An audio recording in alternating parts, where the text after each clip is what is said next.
Hi friends, welcome back to my channel. ನಾನು ನಿಮ್ಮ ಸುಷ್ಮಿತಾ ಪ್ರವೀಣ್. ಎಲ್ಲರೂ ಹೇಗಿದ್ದೀರಾ?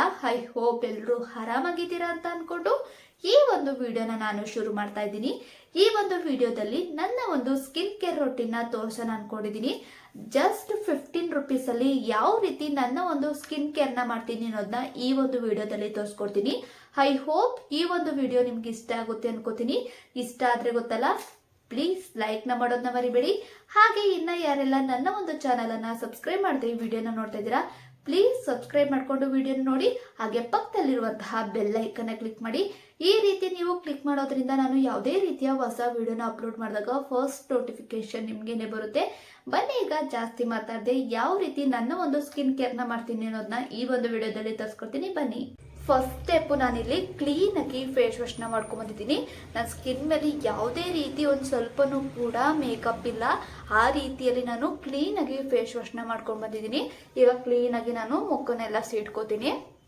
ನೋಡ್ತಾ ಇರ್ಬೋದು, ಈಗ ಕಂಪ್ಲೀಟ್ ಆಗಿ ಫೇಸ್ನೆಲ್ಲ ನಾನು ಕ್ಲೀನ್ ಆಗಿ ಸೀಟ್ಕೊಂಡಿದ್ದೀನಿ. ಈ ರೀತಿಯಲ್ಲಿ ನೀವು ಸ್ಕಿನ್ ಕೇರ್ ನ ಮಾಡುವಾಗ ಕ್ಲೀನ್ ಆಗಿ ಹೇರ್ನೆಲ್ಲ ಮೇಲಕ್ಕೆ ಎತ್ತಿ ಕಟ್ಬಿಡಿ. ನೋಡ್ತಾ ಇರ್ಬೋದು ನಂದು ಬೇಬಿ ಹೇರ್ಸ್ ಎಷ್ಟಿದೆ ಅಂತ. ಈ ರೀತಿಯಲ್ಲಿ ಹೇರ್ ಗ್ರೋತ್ ಆಗೋದಿಕ್ಕೆ ಹಾಗೆ ಬೇಗನೆ ಹೇರ್ ಗ್ರೋತ್ ಆಗೋದಿಕ್ಕೆ ಒಂದು ಬ್ಯೂಟಿಫುಲ್ ಆಗಿರುವಂತಹ ಒಂದು ಹೇರ್ ಪ್ಯಾಕ್ ವಿಡಿಯೋನ ನಾನು ಮುಂದಿನ ವಿಡಿಯೋದಲ್ಲಿ ತೋರಿಸ್ಕೊಡ್ತೀನಿ. ಹೇರ್ ಪ್ಯಾಕ್ ಅಲ್ಲೇ ದಿ ಬೆಸ್ಟ್ ಹೇರ್ ಪ್ಯಾಕ್ ಅಂತಾನೆ ಹೇಳ್ತೀನಿ. ಅದನ್ನ ನಾನು ಮುಂದಿನ ವಿಡಿಯೋದಲ್ಲಿ ತೋರಿಸ್ಕೊಡ್ತೀನಿ. ಯಾವ ರೀತಿ ನನ್ನ ಒಂದು ಹೇರ್ಗೆ ನಾನು ಹೇರ್ ಪ್ಯಾಕ್ ನ ಮಾಡ್ಕೋತೀನಿ ಅನ್ನೋದನ್ನ. ನಿಮ್ಗೆನೆ ಗೊತ್ತು, ಆಫ್ಟರ್ ಡೆಲಿವರಿ ಆದ್ಮೇಲೆ ಎಷ್ಟೆಲ್ಲ ನಮ್ಮ ಒಂದು ಸ್ಕಿನ್ ಅಲ್ಲಿ ಚೇಂಜಸ್ ಆಗುತ್ತೆ, ಹಾಗೆ ಎಷ್ಟೆಲ್ಲ ಡ್ಯಾಮೇಜ್ ಆಗುತ್ತೆ ಅಂದ್ಬಿಟ್ಟು ಅದಕ್ಕೋಸ್ಕರ ಆ ಒಂದು ಸ್ಕಿನ್ ನ ರಿಕವರಿ ಮಾಡೋಕ್ಕೋಸ್ಕರ ಅಂದ್ಬಿಟ್ಟು ಈ ಒಂದು ಸ್ಕಿನ್ ಕೇರ್ ನ ಮಾಡ್ತಾ ಇದ್ದೀನಿ. ಐ ಹೋಪ್ ಈ ಒಂದು ಸ್ಕಿನ್ ಕೇರ್ ನಿಮ್ಗೆ ಇಷ್ಟ ಆಗುತ್ತೆ ಅನ್ಕೋತೀನಿ. ಬನ್ನಿ, ಈಗ ಜಾಸ್ತಿ ಮಾತಾಡದೆ ಫಸ್ಟ್ ಸ್ಟೆಪ್ ಯಾವ ರೀತಿ ಮಾಡ್ತೀನಿ ಅನ್ನೋದನ್ನ ತೋರಿಸ್ತೀನಿ. ಫಸ್ಟ್ ಸ್ಟೆಪ್, ನಾನಿಲ್ಲಿ ಎವರ್ ಯೂತ್ ವಾಲ್ನಟ್ ಸ್ಕ್ರಬ್ ನ ಯೂಸ್ ಮಾಡ್ತಾ ಇದ್ದೀನಿ. ನಿಮಗೆ ಯಾವ ಬ್ರಾಂಡ್ ಬೇಕೋ ಆ ಬ್ರಾಂಡ್ ನ ನೀವು ಯೂಸ್ ಮಾಡಬಹುದು. ನಾನು ಇದೇ ಬ್ರಾಂಡ್ ಯೂಸ್ ಮಾಡಬೇಕು ಅಂತ ನಾನು ನಿಮಗೆ ಪ್ರಿಫರ್ ಮಾಡೋದಿಲ್ಲ. ನಂದು ಕಾಂಬಿನೇಷನ್ ಸ್ಕಿನ್ ಆಗಿರೋದ್ರಿಂದ ನನ್ನ ಒಂದು ಸ್ಕಿನ್ಗೆ ಇದು ತುಂಬಾನೇ ಸೂಟ್ ಆಗಿದೆ. ಸೊ ಅದಕ್ಕೋಸ್ಕರ ನಾನು ಈ ಒಂದು ಬ್ರಾಂಡ್ ನ ಯೂಸ್ ಮಾಡ್ತಾ ಇದ್ದೀನಿ. ಫಸ್ಟ್ ಸ್ಟೆಪ್ಗೆ ನಾನಿಲ್ಲಿ ಎವರ್ ಯೂತ್ ವಾಲ್ನಟ್ ಸ್ಕ್ರಬ್ ನ ತಗೊಂಡು ಕ್ಲೀನ್ ಆಗಿ ಫೇಸ್ಗೆಲ್ಲ ಹಚ್ಕೊಂಡು ಈಗ ಸ್ಕ್ರಬ್ ನ ಮಾಡ್ತಾ ಇದ್ದೀನಿ. ಈ ರೀತಿಯಲ್ಲಿ ನಮ್ಮ ಒಂದು ಫೇಸ್ಗೆ ಸ್ಕ್ರಬ್ ಮಾಡೋದ್ರಿಂದ ನಮ್ಮ ಸ್ಕಿನ್ ನಲ್ಲಿರುವಂತಹ ಡೆಡ್ ಸ್ಕಿನ್ ಏನಿರುತ್ತೆ ಅದು ರಿಮೂವ್ ಆಗುತ್ತೆ. ಹಾಗೆ ನಮ್ಮ ಸ್ಕಿನ್ ನಲ್ಲಿರುವಂತಹ ವೈಟ್ ಹೆಡ್ಸ್ ಆಗಿರ್ಬೋದು, ಬ್ಲಾಕ್ ಹೆಡ್ಸ್ ಆಗಿರ್ಬೋದು, ಅದು ಕೂಡ ತುಂಬಾನೇ ರೆಡ್ಯೂಸ್ ಆಗುತ್ತೆ. ಹಾಗೆ ನಮ್ಮ ಫೇಸ್ ಅಲ್ಲಿ ತುಂಬಾನೇ ಚೆನ್ನಾಗಿ ಬ್ಲಡ್ ಸರ್ಕ್ಯುಲೇಷನ್ ಕೂಡ ಆಗುತ್ತೆ. ಈ ರೀತಿಯಲ್ಲಿ ನಾವು ಸ್ಕ್ರಬ್ ನ ಮಾಡೋದ್ರಿಂದ ಸಲೂನ್ಗೆ ಹೋಗಿ 1000 ರೂಪಾಯಿ ಖರ್ಚು ಮಾಡೋ ಬದಲು ಮನೆಯಲ್ಲೇ ಒಂದು 30 ರೂಪಾಯಿ ಖರ್ಚು ಮಾಡಿ ಈ ರೀತಿಯಲ್ಲಿ ನಾವು ಸ್ಕ್ರಬ್ ನ ಮಾಡೋದ್ರಿಂದ ನಮ್ಮ ಒಂದು ಸ್ಕಿನ್ ನಲ್ಲಿ ತುಂಬಾನೇ ಚೇಂಜಸ್ ಆಗುತ್ತೆ. ಹಾಗೆ ಇನ್ಸ್ಟೆಂಟ್ ಆಗಿ ಗ್ಲೋಯಿಂಗ್ ಬರುತ್ತೆ. ನೋಡ್ತಾ ಇರ್ಬೋದು ನಾನ್ ಯಾವ ರೀತಿಯಲ್ಲಿ ಸರ್ಕ್ಯುಲರ್ ಮೋಷನ್ ಅಲ್ಲಿ ಸ್ಕ್ರಬ್ ನ ಮಾಡ್ತಾ ಇದ್ದೀನಿ ಅಂತ. ಈ ರೀತಿಯಲ್ಲಿ ನಾವು ವೀಕ್ಲಿ ಒಂದ್ಸಲ ಇಲ್ಲ 15 ಡೇಸ್ ಒಂದ್ಸಲ ನಾವು ಸ್ಕ್ರಬ್ ನ ಮಾಡ್ಬೇಕಾಗುತ್ತೆ.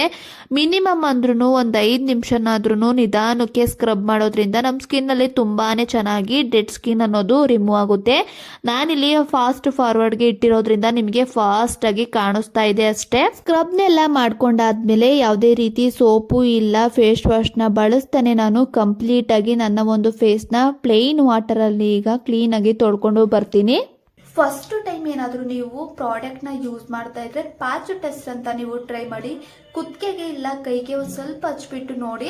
ಅಕಸ್ಮಾತ್ ಏನಾದರೂ ಇಚ್ಚಿಗೆ ಅನಿಸ್ತಾ ಇದ್ರೆ, ರ್ಯಾಷಸ್ ಆಗಿದ್ರೆ, ನಿಮ್ ಸ್ಕಿನ್ಗೆ ಸೂಟ್ ಆಗ್ತಿಲ್ಲ ಅಂತ ಏನಾದರೂ ಗೊತ್ತಾದ್ರೆ ನೀವು ಫೇಸ್ಗೆ ಯೂಸ್ ಮಾಡಬೇಡಿ. ನಿಮ್ ಸ್ಕಿನ್ಗೆ ಏನು ಪ್ರಾಬ್ಲಮ್ ಆಗಿಲ್ಲ ಅಂದಾಗ ಮಾತ್ರ ನೀವು ಪ್ರಾಡಕ್ಟ್ ನ ಯೂಸ್ ಮಾಡಿ. ಅಕಸ್ಮಾತ್ ನೀವೇನಾದ್ರೂ ಯೂಸ್ ಮಾಡಿ ನಿಮ್ ಸ್ಕಿನ್ಗೆ ಸೂಟ್ ಆಗಿಲ್ಲ ಅಂದಾಗ ನನಗೆ ಬೈಕೊಳ್ಳೋದಿಕ್ ಹೋಗ್ಬಿಡಿ. ಸೊ ಅದಕ್ಕೋಸ್ಕರ ನಿಮ್ಗೆ ಫಸ್ಟ್ ನಿಮ್ಗೆ ಇನ್ಫಾರ್ಮೇಶನ್ ನ ತಿಳಿಸ್ತಾ ಇದ್ದೀನಿ. ಅಕಸ್ಮಾತ್ ಏನಾದ್ರೂ ನೀವು ಯೂಸ್ ಮಾಡಿ ಅಕಸ್ಮಾತ್ ಏನಾದ್ರೂ ನಿಮಗೆ ಎಫೆಕ್ಟಿವ್ ಅನಿಸ್ಲಿಲ್ಲ, ನಿಮ್ ಸ್ಕಿನ್ ಏನಾದ್ರು ಡ್ಯಾಮೇಜ್ ಆದ್ರೆ ನನ್ನಂತೂ ಬೈಕೋಬೇಡಿ. ಆಲ್ರೆಡಿ ನಾನು ಫಸ್ಟ್ ಹೇಳ್ತಾ ಇದ್ದೀನಿ, ಫಸ್ಟ್ ಪ್ಯಾಚ್ ಟೆಸ್ಟ್ ಮಾಡಾದ್ಮೇಲೆ ನಿಮ್ ಸ್ಕಿನ್ಗೆ ಏನಾದ್ರೂ ಪ್ರಾಬ್ಲಮ್ ಆಗಿಲ್ಲ ಅಂದಾಗ ಮಾತ್ರ ನೀವು ಯೂಸ್ ಮಾಡಿ. ಒಬ್ರೊಬ್ರು ಸ್ಕಿನ್ ಒಂದೊಂದ್ ತರ ಇರುತ್ತೆ. ಸೊ ಅದಕ್ಕೋಸ್ಕರ ನಾನು ಈ ಒಂದು ಇನ್ಫಾರ್ಮೇಶನ್ ನಿಮ್ಗೆ ಶೇರ್ ಮಾಡ್ತಾ ಇದ್ದೀನಿ. ಬನ್ನಿ, ಈಗ ನೆಕ್ಸ್ಟ್ ಸ್ಟೆಪ್ ತೋರಿಸ್ತೀನಿ. ಫಸ್ಟ್ ಸ್ಟೆಪ್ ಸ್ಕ್ರಬ್ ನ ಮಾಡಾದ್ಮೇಲೆ ಸೆಕೆಂಡ್ ಸ್ಟೆಪ್, ನಾನಿಲ್ಲಿ ಒಂದು ಬೌಲ್ಗೆ ನಾನು ಬಿಸಿ ನೀರ್ನ ಕಾಸ್ಕೊಂಡು ತಗೊಂಡ್ ಬಂದಿದ್ದೀನಿ ಸ್ಟೀಮ್ ನ ತಗೊಳ್ಳೋದಿಕ್ಕೋಸ್ಕರ. ಹಾಗೆ ಒಂದು ಕಾಟನ್ ಟವಲ್ ನ ಬಿಸಿ ನೀರಲ್ಲಿ ಹದ್ಬಿಟ್ಟು ಕಂಪ್ಲೀಟ್ ಆಗಿ ನೀರ್ನೆಲ್ಲ ನಾನು ಹಿಂಡ್ಬಿಟ್ಟು ಈ ಒಂದು ಕಾಟನ್ ಟವಲ್ ಏನಿದೆ ಅದನ್ನ ನನ್ನ ಒಂದು ಫೇಸ್ ಮೇಲೆ ಇಟ್ಕೊಂಡು ಸ್ಟೀಮ್ ರೀತಿಯಲ್ಲಿ ನಾನು ಸ್ಟೀಮ್ ನ ತಗೋತೀನಿ. ನೋಡ್ತಾ ಇರ್ಬೋದು ಯಾವ ರೀತಿಯಲ್ಲಿ ನನ್ನ ಒಂದು ಫೇಸ್ ಮೇಲೆ ಇಟ್ಕೊಂಡು ನಾನು ಸ್ಟೀಮ್ ನ ತಗೋತಾ ಇದ್ದೀನಿ ಅಂತ. ತುಂಬಾನೇ ರಿಲೀಫ್ ಅನ್ಸುತ್ತೆ ಈ ರೀತಿಯಲ್ಲಿ ನಾವು ಸ್ಟೀಮ್ ನ ತಗೊಳ್ಳೋದ್ರಿಂದ. ತುಂಬಾನೇ ರೀತಿಯಲ್ಲಿ ನಾವು ಸ್ಟೀಮ್ ನ ತಗೋಬಹುದು. ಅದರಲ್ಲಿ ನಾನು ಈ ರೀತಿಯಲ್ಲಿ ಕಾಟನ್ ಟವಲ್ನ ಇಟ್ಕೊಂಡು ನಾನು ಸ್ಟೀಮ್ನ ತಗೋತಾ ಇದ್ದೀನಿ. ನಿಮಗೆ ಯಾವ ರೀತಿಯಲ್ಲಿ ಬೇಕು ಆ ರೀತಿಯಲ್ಲಿ ನೀವು ಸ್ಟೀಮ್ನ ತಗೋಬಹುದು. ನೋಡ್ತಾ ಇರ್ಬೋದು, ಈಗ ಸೆಕೆಂಡ್ ಸ್ಟೆಪ್ ನಾನು ಸ್ಟೀಮ್ನ ತಗೊಂಡಿದ್ದೀನಿ. ನೀವು ಬೇಕು ಅಂದ್ರೆ ಸ್ಟೀಮರ್ ಇದ್ರೆ ಸ್ಟೀಮರ್ ಸಹಾಯದಿಂದಲೂ ಕೂಡ ನೀವು ಸ್ಟೀಮ್ನ ಮಾಡ್ಕೋಬಹುದು.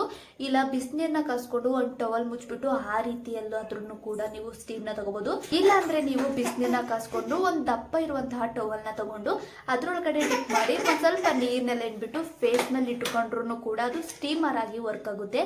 ಈ ರೀತಿಯಲ್ಲಿ ನಾವು ಸ್ಟೀಮರ್ನ ತಗೊಳ್ಳೋದ್ರಿಂದ ನಮ್ಮ ಸ್ಕಿನ್ ನಲ್ಲಿ ಇರುವಂತಹ ಓಪನ್ ಫೋರ್ಸ್ ಎಲ್ಲ ಓಪನ್ ಆಗುತ್ತೆ. ಹಾಗೆ ಸ್ಕಿನ್ ಗ್ಲೋಯಿಂಗ್ ಆಗಿ ಕಾಣಿಸುತ್ತೆ. ಹಾಗೆ ನಮ್ಮ ಸ್ಕಿನ್ ತುಂಬಾನೇ ಸ್ಮೂತ್ ಅಂತ ಫೀಲ್ ಆಗುತ್ತೆ. ನೋಡ್ತಾ ಇರ್ಬೋದು, ಸ್ಟೀಮರ್ನ ತಗೊಂಡಾದ್ಮೇಲೆ ಎಷ್ಟು ಗ್ಲೋಯಿಂಗ್ ಆಗಿ ಕಾಣಿಸ್ತಾ ಇದೆ ಅಂತ. ನಿಜವಾಗ್ಲೂ ಸ್ಟೀಮರ್ನ ತಗೊಳ್ಳೋದ್ರಿಂದ ನಮ್ಮ ಸ್ಕಿನ್ಗೆ ತುಂಬಾನೇ ಬೆನಿಫಿಟ್ ಇದೆ ಅಂತಾನೆ ಹೇಳ್ತೀನಿ. ಈ ರೀತಿಯಲ್ಲಿ ಸ್ಟೀಮರ್ನ ವೀಕ್ಲಿ ಒಂದ್ಸಲ ಇಲ್ಲ ವೀಕ್ಲಿ ಟ್ವೈಸು ಇಲ್ಲ 15 ಡೇಸ್ಗೆ ಒಂದ್ಸಲನಾದ್ರೂ ನೀವು ಈ ರೀತಿಯಲ್ಲಿ ಫೇಸ್ಗೆ ನೀವು ಸ್ಟೀಮ್ನ ತಗೊಳ್ಳಿ. ತುಂಬಾನೇ ಯೂಸ್ಫುಲ್ ಆಗುತ್ತೆ ನಮ್ಮ ಒಂದು ಸ್ಕಿನ್ಗೆ. ನೋಡ್ತಾ ಇರ್ಬೋದು, ಈಗ ನಾನು ಸ್ಟೀಮ್ನ ತಗೊಂಡಾದ್ಮೇಲೆ ಓಪನ್ ಪೋರ್ಸ್ ಎಲ್ಲ ಓಪನ್ ಆಗಿರುತ್ತೆ. ಈಗ ವೈಟ್ ಹೆಡ್ಸು ಬ್ಲ್ಯಾಕ್ ಹೆಡ್ಸ್ ಎಲ್ಲ ತೆಗೆಯೋದಕ್ಕೆ ತುಂಬಾ ಯೂಸ್ಫುಲ್ ಆಗುತ್ತೆ. ಸೊ ಅದಕ್ಕೋಸ್ಕರ ನಾನಿಲ್ಲಿ ವೈಟ್ ಹೆಡ್ಸ್ನೆಲ್ಲ ತೆಗೆಯೋದಕ್ಕೆ ಈ ರೀತಿಯಲ್ಲಿ ಬ್ಯಾಂಗಲ್ ಸ್ಟೋರಲ್ಲಿ ಒಂದು 10 ರೂಪಾಯಿ 20 ರೂಪಾಯಿಗೆಲ್ಲ ಈ ರೀತಿಯಲ್ಲಿ ಒಂದು ಕಡ್ಡಿ ಸಿಗುತ್ತೆ. ಸೊ ಅದನ್ನ ಇವಾಗ ಯೂಸ್ ಮಾಡಿಕೊಂಡು ವೈಟ್ ಹೆಡ್ಸ್ನೆಲ್ಲ ತೆಗಿತೀನಿ. ಮೇಯ್ನ್ ಆಗಿ ನಮಗೆ ವೈಟ್ ಹೆಡ್ಸ್ ಬರೋದು ಮೂಗ್ ಮೇಲೆ ಹಾಗೆ ಲೋಯರ್ ಲಿಪ್ಪಲ್ಲಿ.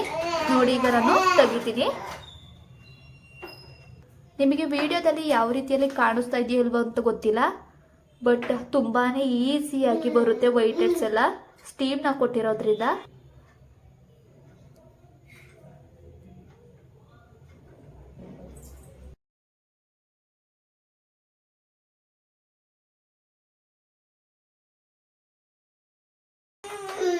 ನೋಡ್ತಾ ಇರ್ಬೋದು, ಈಗ ಕಂಪ್ಲೀಟ್ ಆಗಿ ನಾನು ವೈಟ್ ಹೆಡ್ಸ್ನೆಲ್ಲ ಕ್ಲೀನ್ ಆಗಿ ತಕೊಂಡಿದ್ದೀನಿ.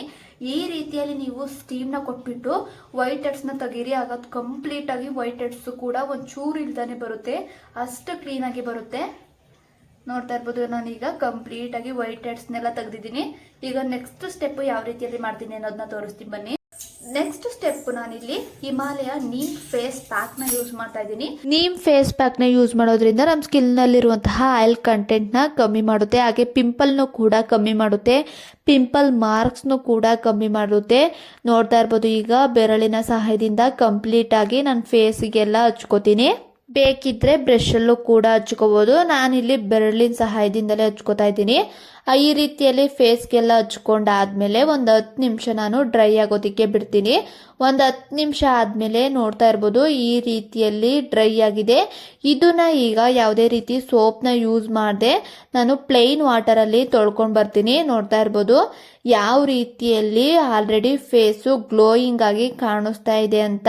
ಫೇಸ್ನೆಲ್ಲ ಸೀಟ್ಕೊಂಡಾದ್ಮೇಲೆ ಫೈನಲ್ ಸ್ಟೆಪ್ ಬಂದು ನಾನಿಲ್ಲಿ ಐಸ್ ಕ್ಯೂಬ್ ಇಂದ ಮಸಾಜ್ನ ಮಾಡ್ತಾ ಇದ್ದೀನಿ. ಏನಕ್ಕೆ ಐಸ್ ಕ್ಯೂಬ್ ಇಂದ ಮಸಾಜ್ನ ಮಾಡ್ತಾ ಇದ್ದೀನಿ ಅಂದ್ರೆ, ಸ್ಟೀಮ್ ನ ಕೊಟ್ಟಿರೋದ್ರಿಂದ ನಮ್ಮ ಒಂದು ಸ್ಕಿನ್ ಅಲ್ಲಿರುವಂತಹ ಓಪನ್ ಫೋರ್ಸ್ ಎಲ್ಲ ಓಪನ್ ಆಗಿರುತ್ತೆ. ಸೊ ಅದನ್ನ ಈಗ ಕವರ್ ಮಾಡೋದಕ್ಕೋಸ್ಕರ ನಾನಿಲ್ಲಿ ಐಸ್ ಕ್ಯೂಬ್ ಇಂದ ಮಸಾಜ್ನ ಮಾಡ್ತಾ ಇದ್ದೀನಿ. ಮಸಾಜ್ನ ಮಾಡಾದ್ಮೇಲೆ ನೀರ್ ಏನಿರುತ್ತೆ ಅದನ್ನ ನಾನು ಸೀಟೋದಿಕ್ಕೆ ಹೋಗೋದಿಲ್ಲ, ಡ್ರೈ ಆಗೋದಿಕ್ಕೆ ಬಿಡ್ತೀನಿ. ಇನ್ ಕೊನೆಯಲ್ಲಿ ಲಿಪ್ಗೆ ಲಿಬಮ್ನ ಹಾಕಿದ್ರೆ ನನ್ನ ಒಂದು ಸಿಂಪಲ್ ಸ್ಕಿನ್ ಕೇರ್ ರೊಟೀನು ಇದಾಗಿತ್ತು. ಐ ಹೋಪ್ ಈ ಒಂದು ವಿಡಿಯೋ ನಿಮ್ಗೆ ಇಷ್ಟ ಆಗಿದೆ ಅನ್ಕೋತೀನಿ. ಇಷ್ಟ ಆದ್ರೆ ಪ್ಲೀಸ್ ಲೈಕ್ ನ ಮಾಡಿ. ನೋಡ್ಕೊಂಡು ಬಂದ್ರಿ ಅಲ್ವಾ ನನ್ನ ಒಂದು ಸ್ಕಿನ್ ಕೇರ್ ರೊಟೀನ್ನ. ಈ ಒಂದು ವಿಡಿಯೋ ನಿಮಗೆ ಇಷ್ಟ ಆಗಿದೆ ಅನ್ಕೋತೀನಿ. ಇಷ್ಟ ಆದ್ರೆ ಗೊತ್ತಲ್ಲ, ಪ್ಲೀಸ್ ಲೈಕ್ ನ ಮಾಡೋದನ್ನ ಮರಿಬೇಡಿ. ಹಾಗೆ ಇನ್ನ ಯಾರೆಲ್ಲ ನನ್ನ ಒಂದು ಚಾನಲ್ ಅನ್ನ ಸಬ್ಸ್ಕ್ರೈಬ್ ಮಾಡದೆ ಈ ವಿಡಿಯೋನ ನೋಡ್ತಾ ಇದ್ದೀರಾ, ಪ್ಲೀಸ್ ಸಬ್ಸ್ಕ್ರೈಬ್ ಮಾಡ್ಕೊಂಡು ವಿಡಿಯೋನ ನೋಡಿ. ಹಾಗೆ ಪಕ್ಕದಲ್ಲಿರುವಂತಹ ಬೆಲ್ ಐಕನ್ನ ಕ್ಲಿಕ್ ಮಾಡಿ. ಈ ರೀತಿ ನೀವು ಕ್ಲಿಕ್ ಮಾಡೋದ್ರಿಂದ ನಾನು ಯಾವುದೇ ರೀತಿಯ ಹೊಸ ವಿಡಿಯೋನ ಅಪ್ಲೋಡ್ ಮಾಡಿದಾಗ ಫಸ್ಟ್ ನೋಟಿಫಿಕೇಶನ್ ನಿಮ್ಗೇನೆ ಬರುತ್ತೆ. ಇನ್ನು ಮುಂದಿನ ವಿಡಿಯೋದಲ್ಲಿ ಸಿಗ್ತೀನಿ. ಅಲ್ಲಿವರೆಗೂ ಎಲ್ರಿಗೂ ಟೇಕ್ ಕೇರ್, ಬೈ ಬೈ.